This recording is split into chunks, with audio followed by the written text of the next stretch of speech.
السلام علیکم ورحمۃ اللہ وبرکاتہ۔ مسکنسیپشنس کے سیشن میں آج جو ہمارا ٹاپک ہے وہ ہے میوزک۔ میوزک کے بارے میں ہماری بہت زیادہ مسکنسیپشن ہوتی ہے کہ نعت میں میوزک ہو تو وہ جائز ہے، قوالی میں میوزک ہو تو وہ جائز ہے۔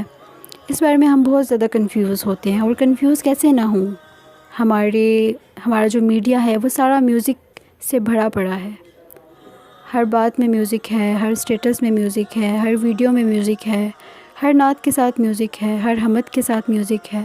اور نعتیں بھی ہم کیسے ڈیسائیڈ کر سکتے ہیں کہ کون سی نعتیں سنیں، کیونکہ اتنے زیادہ جو ہے وہ کنفیوزنگ الفاظ ہوتے ہیں اس کے نعتوں کے کہ جس سے پتہ نہیں چلتا، سمجھ نہیں آتی ایک عام انسان کو، ایک دین کو نہ سمجھنے والے انسان کو کہ کون سی نعت جو ہے وہ سننی جائز ہے اور کون سی نہیں۔ تو اس طرح کے حالات میں ہمیں واقعی سمجھ نہیں آتی کہ کون سا میوزک درست ہے اور کون سا نہیں۔ آپ صلی اللہ علیہ وسلم کی زندگی سے دیکھتے ہیں کہ آپ صلی اللہ علیہ وسلم کا ریئیکشن کیا تھا میوزک سن کر۔ آپ صلی اللہ علیہ وسلم نے ایک مرتبہ میوزک سنا، یعنی کہ راستے میں کہیں سے آواز آ رہی تھی بانسری کی، تو آپ صلی اللہ علیہ وسلم نے اپنے کانوں میں انگلیاں دے لی اور فرمایا کہ یہ شیطان کی آواز ہے۔ اور اس کے علاوہ جو دف ہے، صرف اور صرف دف جو ہے وہ اسلام میں جائز ہے، وہ بھی صرف نعتوں میں۔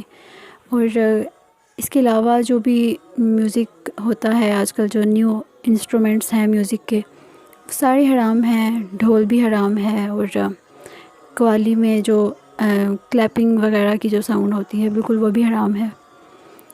تو ہمیں اس چیز کا کنسیپٹ بالکل کلیئر کر رکھنا چاہیے کہ میوزک جو ہے وہ حرام ہی ہے، چاہے وہ نعت کے اندر آ جائے، چاہے وہ قوالی میں آ جائے، چاہے وہ حمد میں آ جائے، یا کسی کلام میں آ جائے، تو میوزک جو ہے وہ حرام ہے، وہ آپ کو گناہ دے گا ہی دے گا، اس لیے اس سے بچ کر رہنا چاہیے۔ آپ صلی اللہ علیہ وسلم نے ایک حدیث میں بتایا کہ حضرت عیسیٰ